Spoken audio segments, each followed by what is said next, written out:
Welcome है बच्चों, आप सभी का रश्मि मैम की एज ऑन क्लास में। तो रश्मि मैम साथ फिर डरने की है क्या बात। तो बच्चों आज हम लोग करेंगे एक्सरसाइज 1.2। ठीक है, इससे पहले के सारे कॉन्सेप्ट और उससे रिलेटेड क्वेश्चंस हम लोगों ने कर लिए थे। आज हम लोग करने वाले हैं एक्सरसाइज 1.2। तो जल्दी से चैनल को लाइक और सब्सक्राइब और शेयर कर दो और अपनी कॉपी और पेन लेकर रेडी हो जाओ। ठीक है, तो चलो शुरू करते हैं हम लोग एक्सरसाइज 1.2।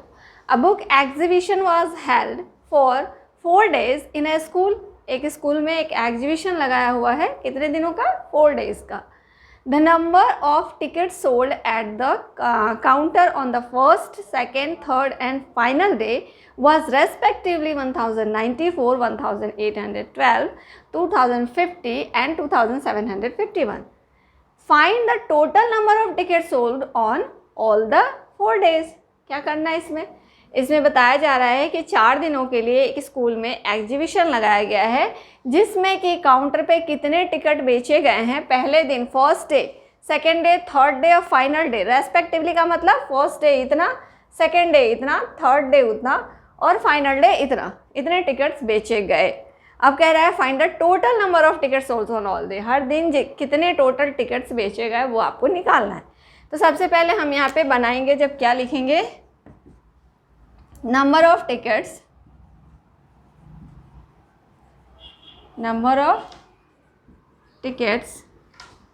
on first day कितना हुआ था? फर्स्ट डे कितने टिकट्स बिके थे? 1094। Then number of tickets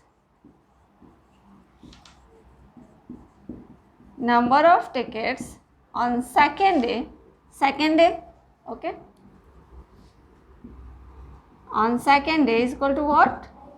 1812. Then number of tickets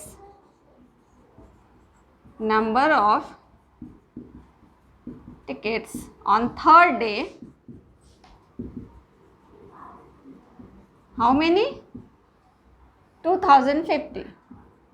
okay, third day का 2050 था। The number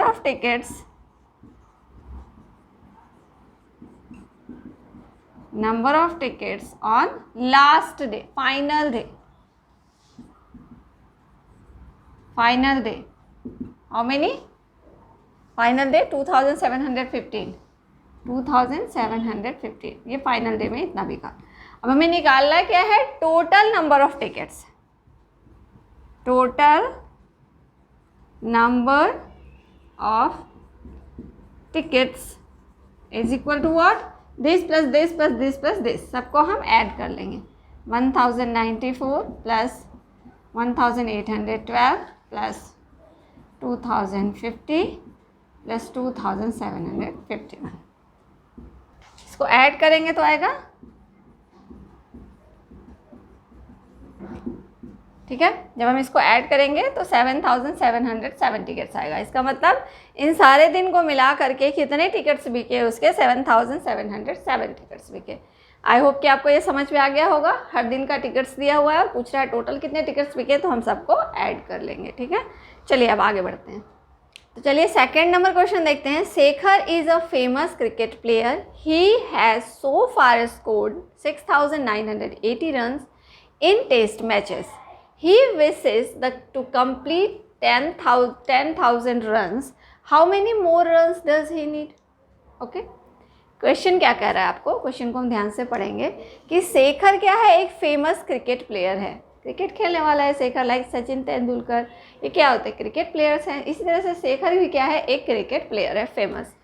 अब वो क्या है, उसने अब तक का जो टेस्ट मैच में अपना स्कोर बनाया हुआ है वो 6980 रन का है, लेकिन अब तक का जो उसका स्कोर है वो कितना है? इसका 6980 का स्कोर है। ही विशेस टू कंप्लीट, वो 10,000 रन, वो कितना चाहता है अपने रन को कंप्लीट करना? 10,000 रन तक वो पहुंचना चाहता है, यानी कि उसकी विश है, he wants to need to complete 10,000 run. Okay, score करना चाहता है वो 10,000 रन का। How many more runs does he need? तो उसको और कितने रन बनाने होंगे मोर स्कोर करने के लिए? 10,000 को स्कोर करने के लिए और कितने रन चाहिए? पहले से उसने इतना बनाया हुआ है, अब उसको स्कोर 10,000 का बनाना है, तो और कितने रन चाहिए? तो हम क्या लिखेंगे इसमें? इसको जब हम बनाएंगे तो पहले क्या लिखेंगे? क्या लिखेंगे? Shekhar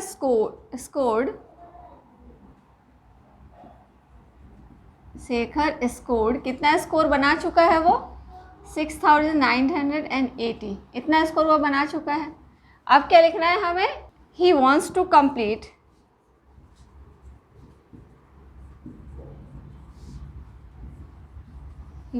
complete how many runs? इतना रन वो कंप्लीट करना चाहता है।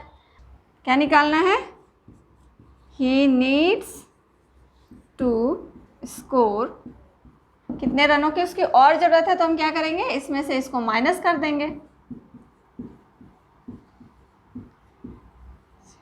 ठीक है, शेखर का स्कोर इतना था, ही वॉन्ट्स टू कंप्लीट, वो इतना कंप्लीट करना चाहता है। अब उसको इतना कंप्लीट करने के लिए और कितने रन की ज़रूरत होगी उसको? ही नीड्स टू स्कोर, तो इसमें से हम इसको माइनस कर देंगे, तो क्या हो जाएगा?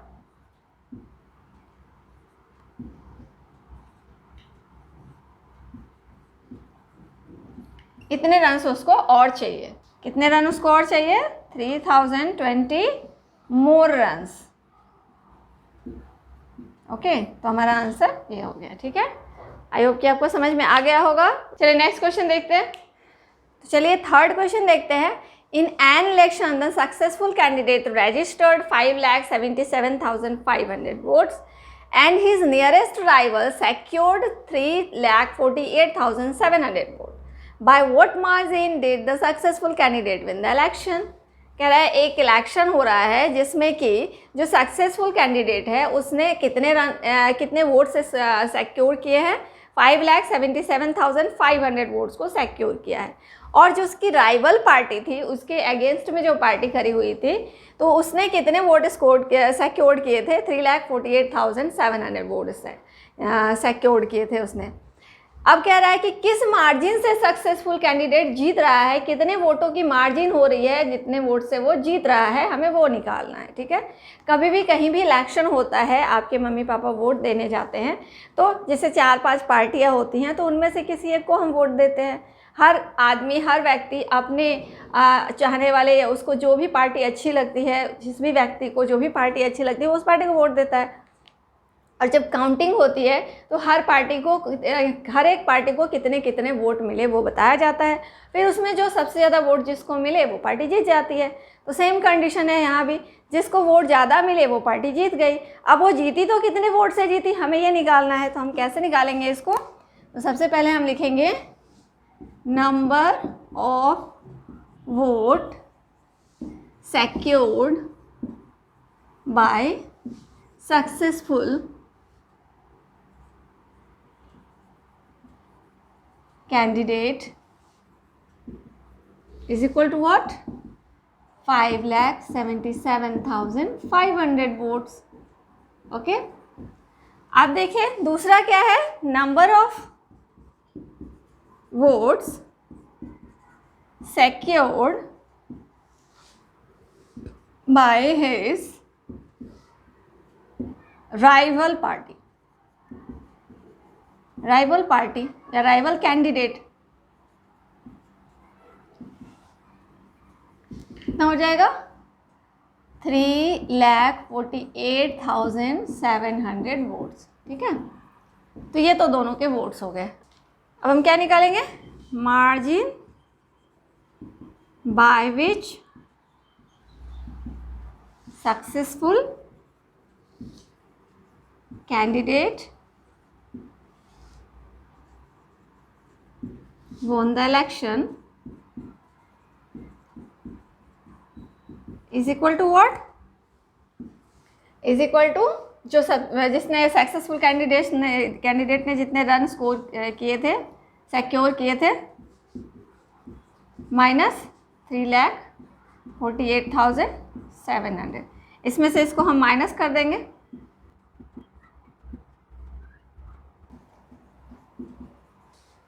इतने वोट से जीता वो। ठीक है, तो हम क्या लिखेंगे? सक्सेसफुल कैंडिडेट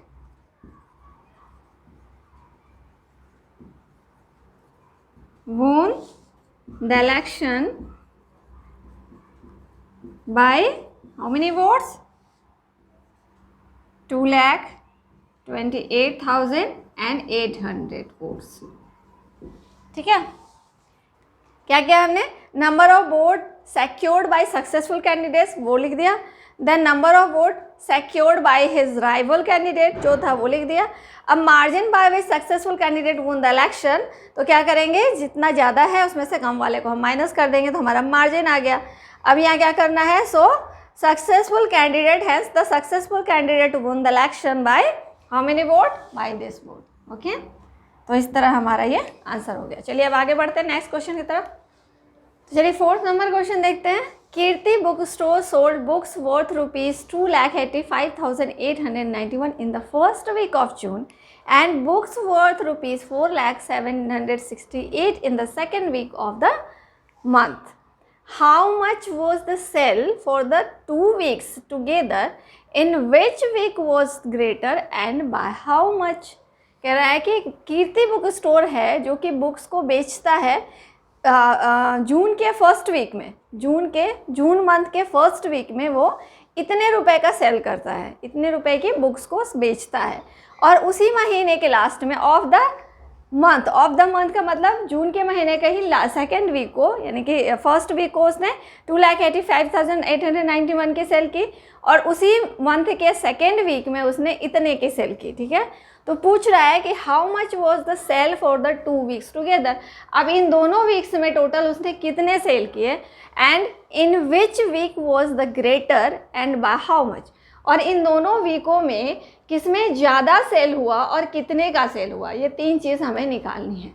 तो सबसे पहले तो हमारे पास जो दिया हुआ है वो हम लिखेंगे, क्या दिया हुआ है, price of books sold in the first week,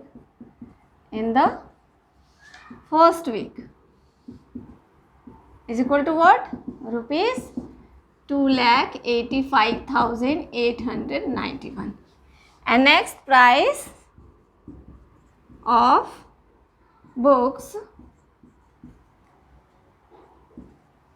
sold in the second week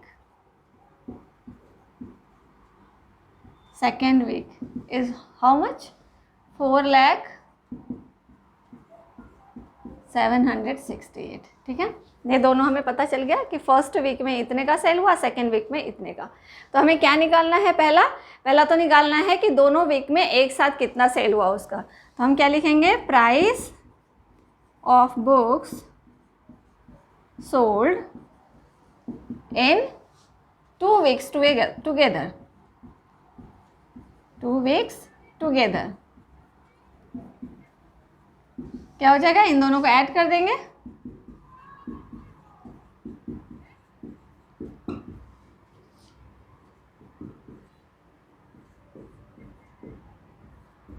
अब इन दोनों को ऐड करेंगे तो क्या आएगा,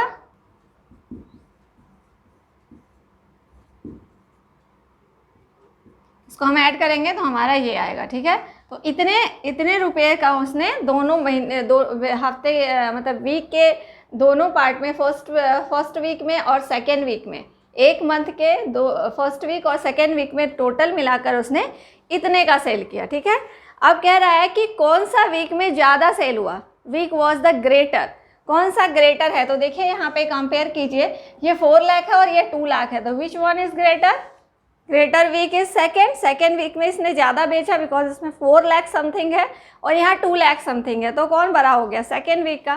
तो हम क्या लिख सकते हैं, यहाँ पे लिख सकते हैं second week was the greater sale. ठीक है, कितना सेल, 4,07,68। ठीक है, ये हो गया सेकेंड वीक का, second week was the greater sale, इतना था। अब कह रहा है कि हाउ मच, कितना ज़्यादा था, तो हम क्या लिखेंगे यहाँ पे, difference between the sale of books in 2 weeks okay.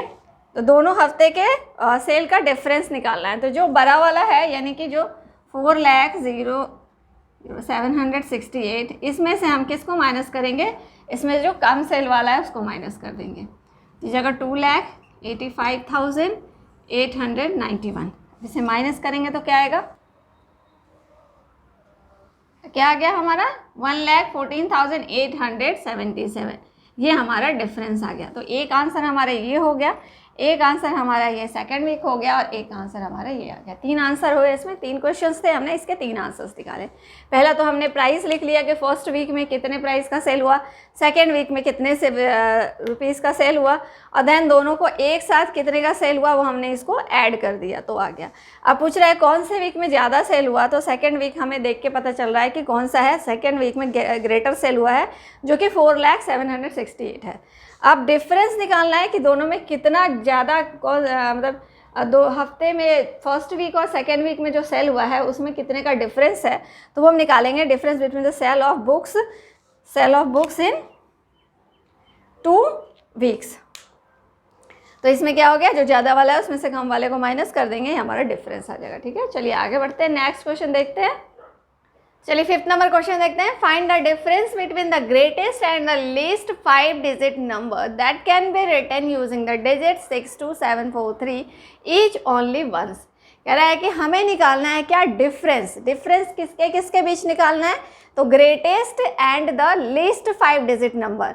अब इनसे हमें एक तो 5 डिजिट का ग्रेटेस्ट नंबर बनाना होगा, फिर 5 डिजिट का स्मॉलेस्ट नंबर बनाना होगा, उसके बाद इनके बीच का हमें डिफरेंस निकालना है। और कह रहा है कि ओनली वंस यानी कि हर नंबर को हमें एक बार यूज़ करना है। ठीक है, रिपीट कहीं नहीं करना है। मैंने आपको कॉन्सेप्ट क्लास में बताया था कि इंस्ट्रक्शंस दिए होंगे कि आपको किसको रिपीट करना है, किसको नहीं करना है, और कितने नंबर से कितने नंबर के डिजिट्स का नंबर बनाना है। तो यहाँ पे हमें गिवन क्या है, दिया हुआ कौन कौन सा नंबर है, given number is equal to 62743। ये 5 डिजिट्स दिए हुए हैं। अब यहाँ पे हम लिखेंगे according to the question,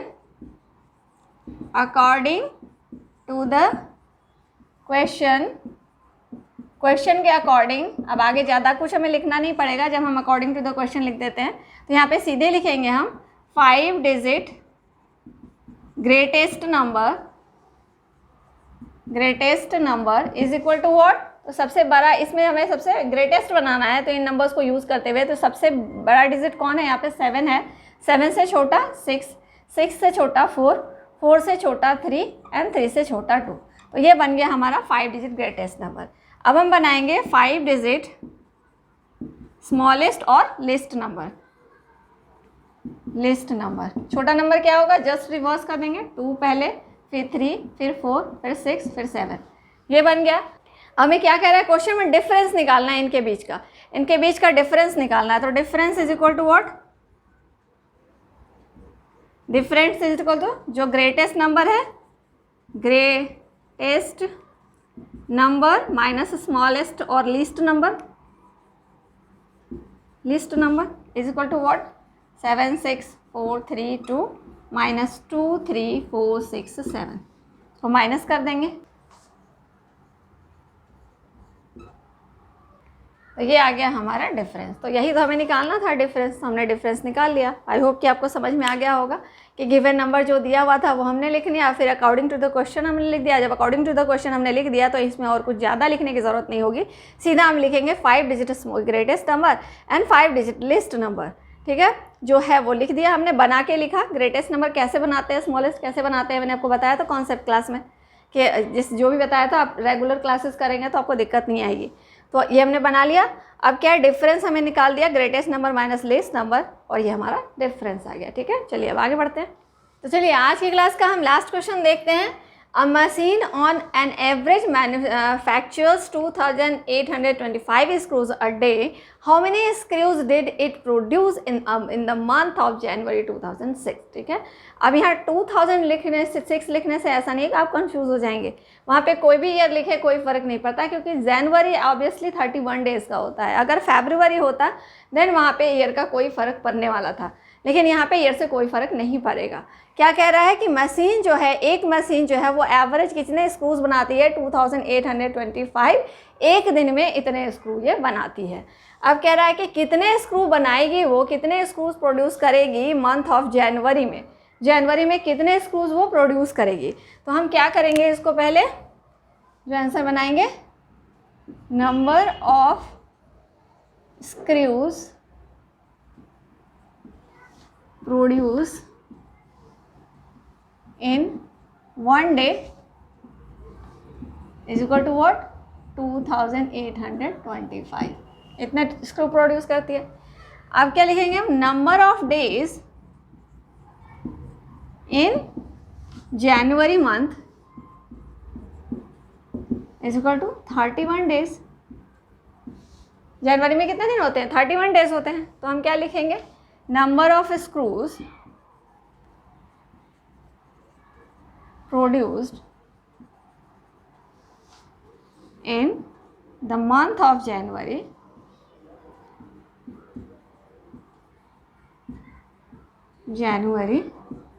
is equal to what, 2825 multiply by 31।